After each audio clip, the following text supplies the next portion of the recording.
हर किसी का अपना एक लक्ष्य होता है कि उसे जीवन में क्या करना है और क्या बनना है।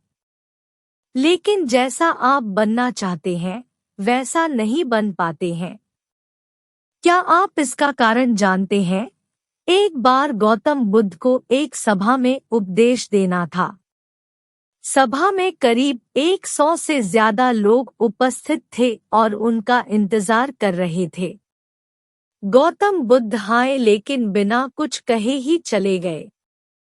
बुद्ध का ऐसा व्यवहार देख सभी हैरान रह गए, लेकिन किसी ने उनसे कुछ कहा नहीं।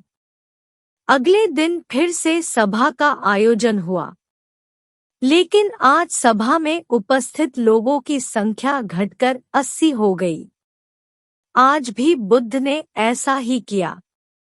वे सभा में आए लेकिन बिना कुछ बोले चले गए।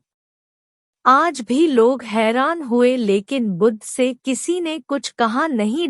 अगले दिन फिर से सभा का आयोजन हुआ और लोगों की संख्या घटकर 50 हो गई। बुद्ध फिर से सभा में आए और बिना कुछ बोले ही चले गए। आज भी बुद्ध से किसी ने कोई प्रश्न नहीं किया। अगले दिन फिर से सभा का आयोजन हुआ और इस बार लोगों की संख्या केवल 30 थी। आज भी बुद्ध बिना कुछ बोले मुस्कुराकर चले गए।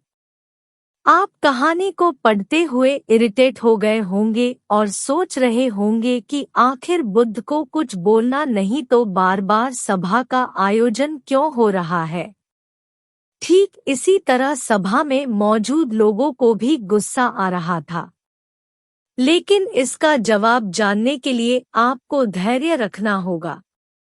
अगले दिन फिर से सभा का आयोजन और आज सभा में केवल 15 लोग ही उपस्थित रहे। लेकिन आज गौतम बुद्ध ने अपना स्थान ग्रहण कर लिया और उपदेश देने के लिए बैठ गए। बुद्ध ने जिन 15 लोगों को उपदेश दिए वे उनके भिक्षु बन गए और इन लोगों ने आगे चलकर बुद्ध के ज्ञान को अलग-अलग दिशाओं में फैलाया। एक बार इन लोगों ने बुद्ध से प्रश्न किया कि सभा का आयोजन होने के बावजूद भी आप क्यों कई दिनों तक बिना बोले ही चले जाते थे। बुद्ध ने उत्तर दिया, मैं उन लोगों को खोज में था जो लायक हों।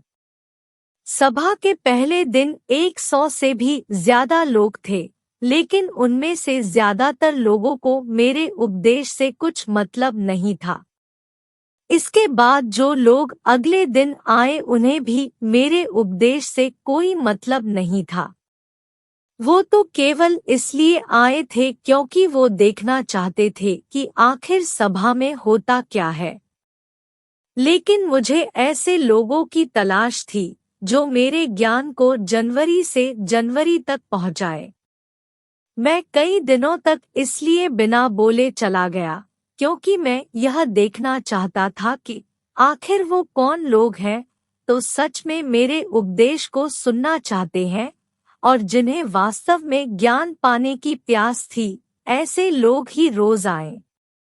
गौतम बुद्ध कहते हैं कि जिनके भीतर धैर्य था उन्हें मुक्ति का मार्ग मिला और जो लोग जल्दबाजी में थे वो आज घर पर बैठे हुए हैं।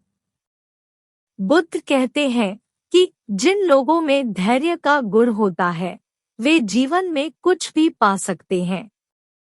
फिर चाहे आपका लक्ष्य कुछ भी हो, बिना धैर्य के कोई भी सफलता के लक्ष्य तक नहीं पहुंच सकता।